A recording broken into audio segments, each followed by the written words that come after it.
Welcome to Fierce Love, where we explore how to make your relationships fierce.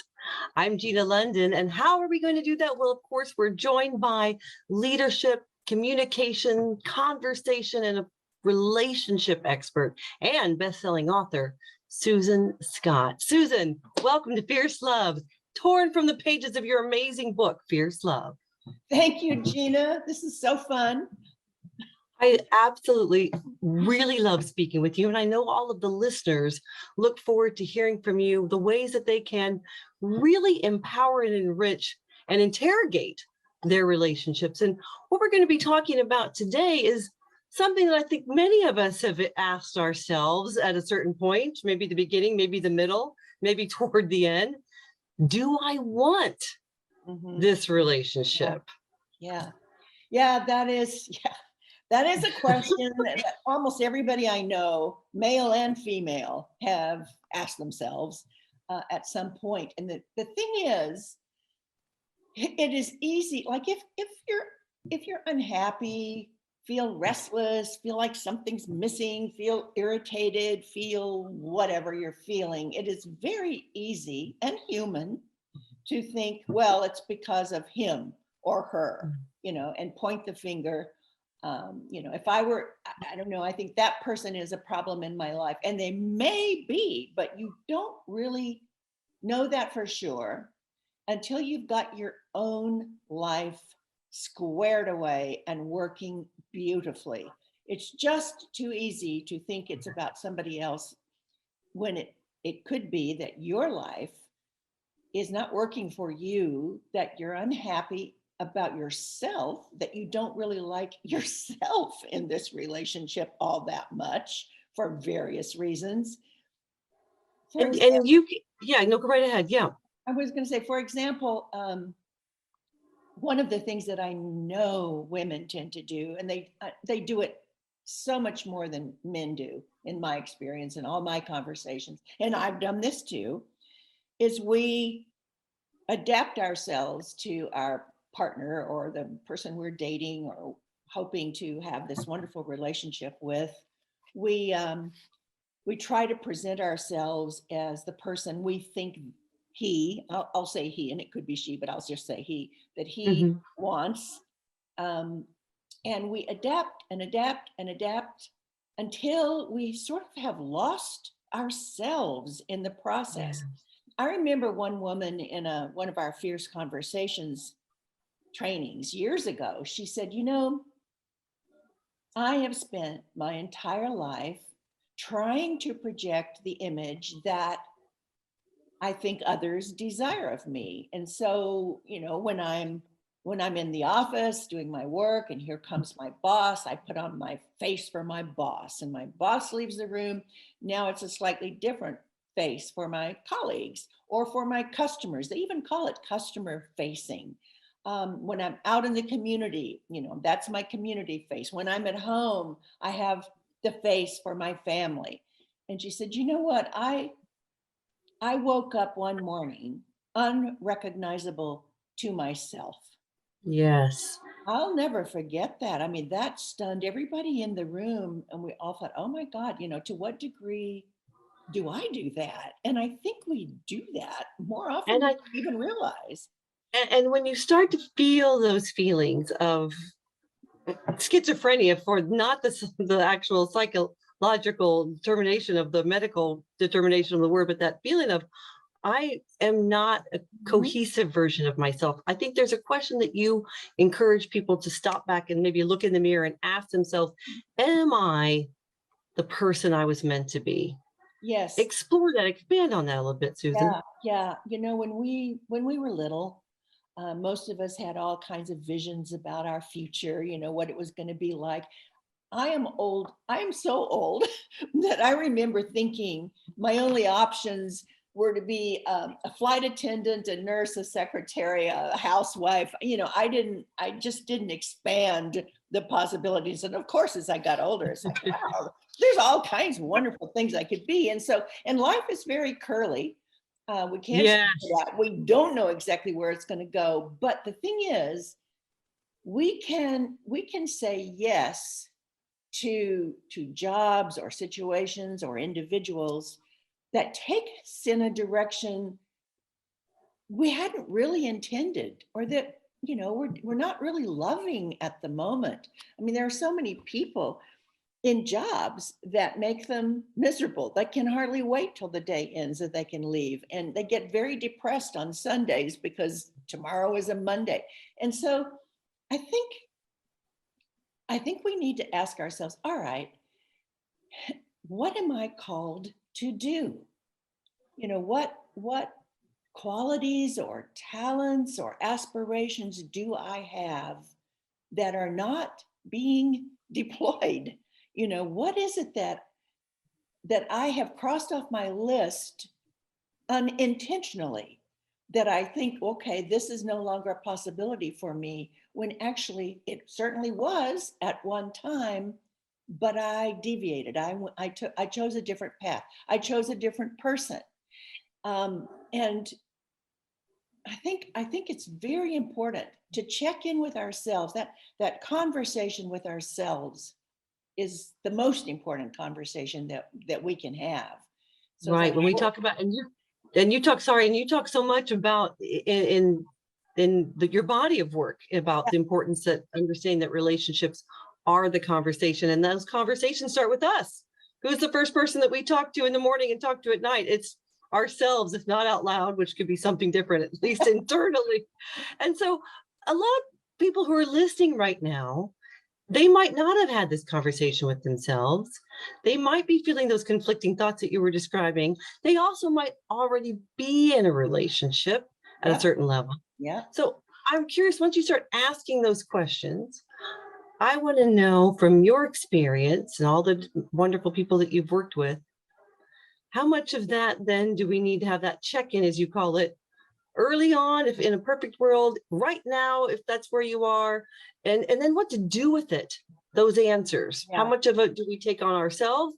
How much of it do we bring in with our partner, our significant other, or whoever that person may be, or how much of it do we spend in personal reflection first? You see what I mean? I do. I see exactly what you mean. Thank you for asking this, because I have said in all of my books, it's very important for each individual to write down his or her stump speech. And what I mean by that is, you know, this is if I were standing up on a stump, or like they used to do, politicians, and hold forth, if I'm standing on a stump and I'm sharing with the world what is important to me, what would I say? So there are 4 questions to ask. And I think you can ask yourself these 4 questions at any point in your life. In fact, I review my own stump speech, which is in Fierce Love, if anybody wants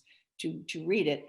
I review. And you should read it. Let me put a little plug in there, because if you haven't, these wonderful conversations from the Fierce Love podcast are based on the incredible work that you have brought together in your most recent book, Fierce Love. And so please, if you haven't already bought it, folks, please do it. It's going to be a great supplement, a great reinforcement, a great awakening from the conversations that we're having right now. So what are those 4 important questions? Yeah. And your own stump speech, Susan. Yeah. And so, and let me just add that there is also a journal that people can purchase that's for you and your partner to go through. I have a neighbor who, I just love this family that lives near me, and their oldest son and his girlfriend, who is an Olympic athlete, so cool. They're using the journal. They've read the book, they're using the journal, and they're having amazing conversations. So the 4 questions that I need to answer for myself first are, where am I going? In other words, what direction is my life pointed in? What is it all about? You know, and then the second question is, why am I going there? And that's really important. I mean, you know, there are people who have started off in one direction in their life and a career, and then realize, I started down that road for all the wrong reasons. I started down that road because I thought I would make a lot of money, because I thought it would be well received by my family, who has their ideas about what success is. I started down that road because of this, because of that, because it was the first opportunity that I had when I was looking for a job or whatever. Yes. And now I'm down that road and I'm looking around and I'm saying, this road is probably really great for a lot of people, but it's not my road. And I'm going to just take a little side trip here, if you don't mind. Please, we're on the road. So we're going on, where you take us. So Joseph Campbell was a wonderful, wonderful man who taught about mythology at Sarah Lawrence College. And there was a whole television series that he did with Bill Moyers on the power of myth. Yes. And he writes about the hero's journey. And he says the hero is the person, and it could be a heroine too, is the person who's on the road, on the path, lots of people all around, pretty darn good path. Everybody's sort of singing along the same song. But at some point, the hero realizes, you know what? This isn't my path. It just isn't. And the heroic moment is when you step off of that path and head into the woods where there is no path and no help, no indication that there's going to be help, no indication of how this is going to go, but you step off the path everybody else is on, head into the woods where there is no path and start sort of bushwhacking your way. And when you do that, boy, help appears. It is exactly the right help at the right moment. It just magically appears because of that heroic choice. So, if I ask myself, okay, where am I going? Do I like this trajectory of my life? Do I like this path? Do I like the choices that I have made so far about how I'm living my life and what it's all about? And then why? Why am I headed in that direction? Is that really where I want to go? And usually the why has a lot to do with what do we believe to be true at our core? For example, my road has taken me down this conversational topography road because I believe firmly that our lives, our careers, our companies, our relationships, our lives are succeeding or failing gradually, then suddenly, one conversation at a time. And because I believe that while no single conversation is guaranteed to change the trajectory of a career or a relationship or a life, any single conversation can. And because I believe that the conversation that we have with anybody, the conversation is the relationship. So my beliefs are what put me on the road I've been on for the last 23, 24 years. And then, so first question is, where am I going? The second, why am I going there? The third question is, who is going with me? So notice that that is not the first question. It's not even the second question. It's the third question. Who is going with me? Because I remember one woman told me the story of her life before Roger, during Roger, and after Roger. It was all about Roger, it's like, wait a second, where are you doing this? And then the fourth question is, how am I going to get there? So given that this is where I want to go, this is why I want to go there, this is who I want to go with me, and this is how I'm going to get there. And the who mostly has to do with the kind of person or people that you want in your life that will be compatible with your choices, the direction, that you've said you want to go in. And I love and this is your stump speech, and I love this structure for the stump speech, particularly if you're not encumbered or in a partnership at that moment, frankly, because that's a great self-revelationary, awakening, awareness builder. But okay, people are listening to this right now, and somehow I feel like maybe there's a little bit of this midlife crisis moment when they've grabbed the journal, they've gone back in the bedroom, they filled it out, they read out to their partner, they go, Eureka, I figured out my stump speech is, and it's not you. So what happens?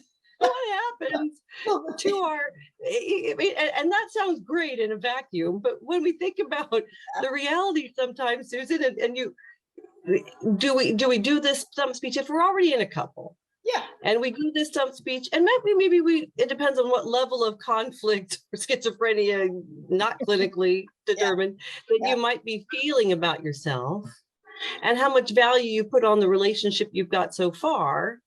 And I don't want to, we're going to explore in our next episode more on this notion of compromise. So I don't want to get too much into that, but the idea of prioritizing our road or aligning our road, or then you talk about couples having this conversation and finding out where there is some speech might intersect. In a perfect world, you do this before you got cohabitating or before you got too far down the line. That's why the conversations are so important. But because people may be coming to this process, your book, this podcast, at a variety of points along the timeline of their relationships, give me the scenario of, okay, I'm in a relationship, I've been married, I've been in a relationship for a decade or more, and I find that there might be some course adjustment. Do I start with me before I bring in the partner? When do I bring in the partner? Take it away, Susan. I give it to you to handle the complexity. Okay. And I think an awful lot of people who are reading Fierce Love are in a relationship. Yeah. And want, and some of them are in a pretty good relationship, really. They just want to make sure it stays good, that it lasts. Yeah. Missing anything, because remember when I say our lives are unfolding gradually, then suddenly. So we want to pay attention during gradually, which is where we live most of our lives. So the stump speech does start with me. It starts with me, and you have to be really self-absorbed here. Put aside this partner that you love, that you may live with, that you may be married to. Just set that person over here. They're not going to go anywhere. Just set them over on the side and pretend it's just you. Where do you want to go with your life? Why? What kind of person with you and how? And then if you feel that, wow, I am not anywhere near where I have told myself I'd like to be, then you have to ask yourself, wow, what do I need to do? Because if all this time I've been sort of hungering for this other thing, this occupation, this way of spending time, this way of life, if I've been hungering for that, then to the degree that I'm not experiencing that, I'm kind of starving, and I need to nourish myself. So if there are major shifts that you need to make and you are in a relationship, that's when you go to your partner and say, hey, I want to share with you something I've really been thinking about. I've asked myself these questions, where am I going? How am I going? Why am I going there? Who's going with me? How am I going to get there? And I realize that I'm not really on track. I think I'm not on track. And I think I need to make some shifts. And some of them you may see me making these shifts, or I may ask you to help me make these shifts, or I may invite you to coach me. If you see that I have said, this is what I want, but I'm behaving in a way that is taking me in the opposite direction, I would really appreciate it if you would say, hey, hang on, you've said this is where you're going, but I don't see you taking any action, or I just don't see it happening. Invite your partner in on the story, this is the story I want my life to tell. Help me make sure it tells that story. And I'd love to know where you, my partner, want to go with your life. I mean, these are some questions that I think have helped me think at a deeper level than I normally think about my life, about our life together, about our relationship. And I really would love for you to consider these questions for yourself. And let's talk about them and see where we intersect. Are there any conflicts that we see where, this is the most important thing to me in my life, and what's important to you is the complete opposite of that. Is that, Yeah. is there something we need to discuss? Um, and you have to be firm.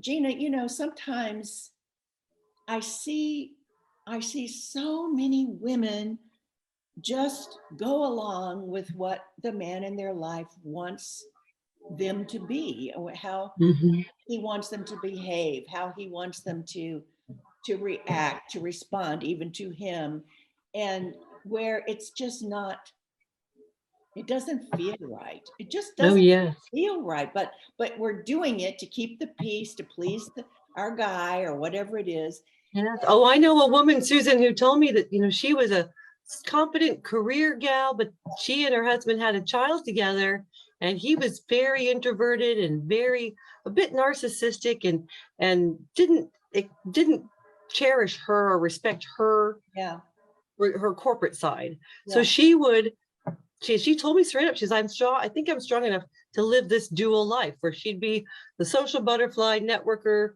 corporate person externally, and then internally she'd be the quiet, demure, letting him know 20 minutes in advance when the dinner was made. And she thought she could sustain it, but of course, she never had the courage, because she anticipated how he would respond to her saying, I need to integrate these lives. I can't live a dual life. And ultimately, I don't think she necessarily followed the stump plan at that point because she didn't know, but in essence, she did. And guess what? She finally realized that she couldn't keep that and it wasn't sustainable. And when she finally told him, he said, okay, that sounds good. And they split. But it's fascinating how long you might flow, or not flow, but just roll with something because like you said, you're afraid or you're justifying why. And in a more positive light, though, when your couple might have that conversation, as you suggest, and maybe they do determine that not as severe as what I just described, but other differentiating things that they might not be on the same road exactly at this point, but maybe the road for this person is just a little bit deviated. When do you decide that there's maybe an ebb and flow, or how do you integrate to different stump speeches or stump results around those roads? How do you wind those roads together? I think it just unfolds during a very wonderfully fierce, and by fierce I mean real conversation, where you say, how do we help one another get at least some of what is important at the moment? um, are there any things about what we're doing these days or how we're doing it that are squarely in the way that we need to shift? um, what are we willing to do to support one another to live that best life, um, Yeah. and to celebrate? And if you feel like the story you just told, Gina, about your friend who was one person in the workplace and then this sort of obedient, somewhat subservient wife at home, that just breaks my heart. I just hate it when I hear that. I want to say, no, no, no, you are important. You matter. You're what you want for yourself is every bit as important as what this person in your life thinks he wants. I mean, Yeah. you have to say, hey, hang on, that doesn't feel right to me. I'm not loving that. I don't want to do it that way. And you do it, you don't do it you don't say that in an angry way or with a raised voice, hysterics and tears. You just say, what you just said to me doesn't feel very good. What you're asking me to do um, isn't really what I want to do. So here's an example. One woman got married to this man that she was just crazy about, and discovered right away that he's kind of a neatnik person that she hadn't realized before. And he would point out something in the house that needed cleaning or tidying. And she had the wherewithal to say, feel free to tidy, to clean, to your heart's content. I realize that is a priority for you. It's not for me.